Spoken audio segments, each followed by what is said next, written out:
I grew up with the ethic instilled in me that it's important to help people, that life is more about the people on your left and your right and in front and behind you than it is about you as an individual. When someone is in need, you take the time and effort to help them. You have the chance to get off the couch and do something.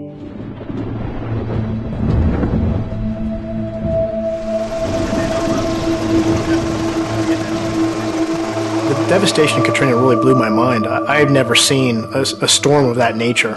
And to see it in the United States, wow, man, you don't expect that kind of thing. It was so frustrating to see the lack of response.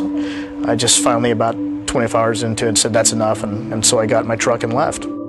I went as a civilian, not on orders, entirely as a private citizen. My qualifications are essentially my training in the military, which ranged from being combat arms and special operations to being in the medical field.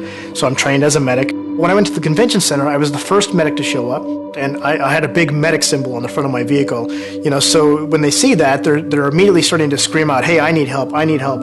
We're not talking one or two people, we're talking thousands and thousands of people. I asked myself, what's a person's life really worth?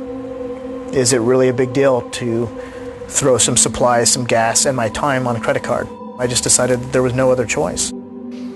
Katrina really lit a fire for me. It showed me that I didn't need an official capacity or a commission to go do something. That it really just is about making the choice to make a difference in other people's lives if you're given that opportunity. Main Street, this is Main Street.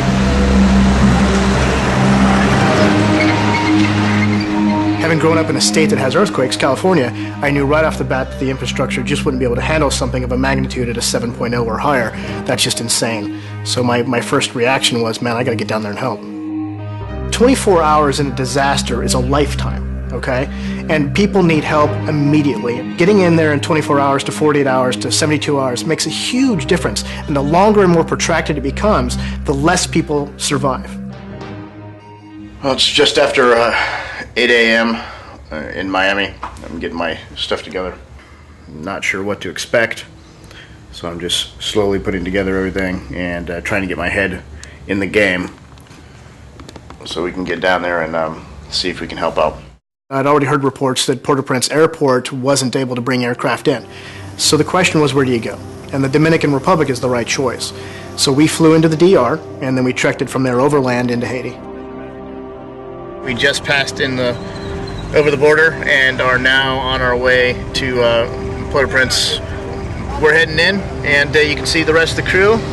Say hello, everybody. Hello, everybody. Just getting into Port-au-Prince was a bit of an arduous task. And then, of course, when we got there, you know, there were people walking through the streets, thousands of people everywhere you looked. Houses were, maybe every third house had fallen apart and had collapsed. I don't know if I have the words and the capability to properly articulate the sheer need in Haiti, and I'm shocked by it, actually, because I've seen a lot of places. I've been all around the world, and Haiti's probably one of the worst places I've ever seen. The first day in Haiti seemed like it lasted a week. It just was very, very long, and bear in mind I was already extremely tired because I'd been up, at that point, roughly 2 days in travel, no sleep. So it's been a rather interesting night, and we'll see what happens tomorrow. So hopefully we get some sleep and get back up and start over again in about 4 more hours, I guess. The Haitian people were very warm and greeted us everywhere we went with open arms. They just want help. They desperately need our assistance, and that's what it was all about. They look at that and they know you're there to make a difference. Well, I can help anytime. Anytime there's an emergency or you need some help, you can come over here if I'm here and get me. I took my camera with me, a still camera and a video camera with me, and I learned from Katrina something that really made a difference to me. I saw that media can make a difference.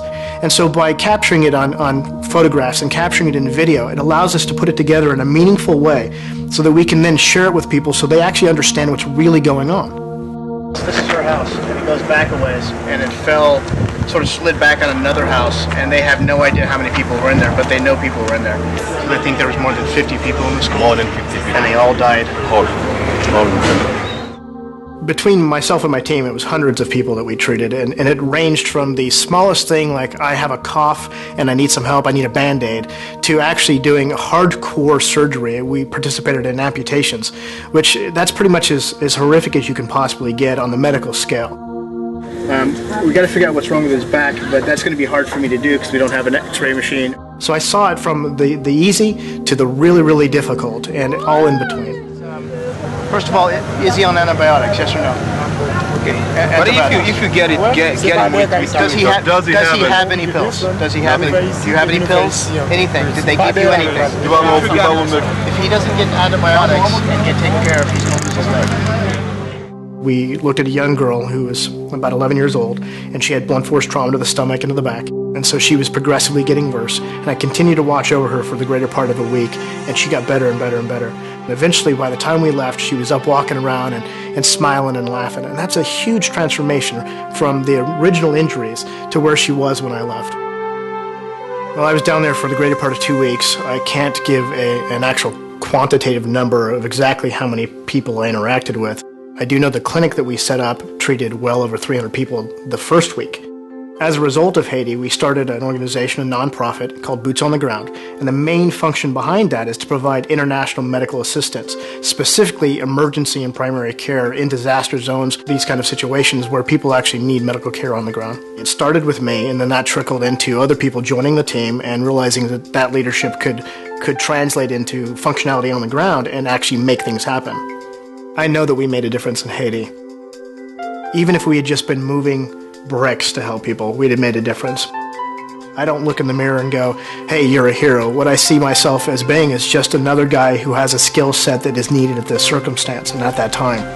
I think the real heroes are the people who survive disasters like Katrina in Haiti.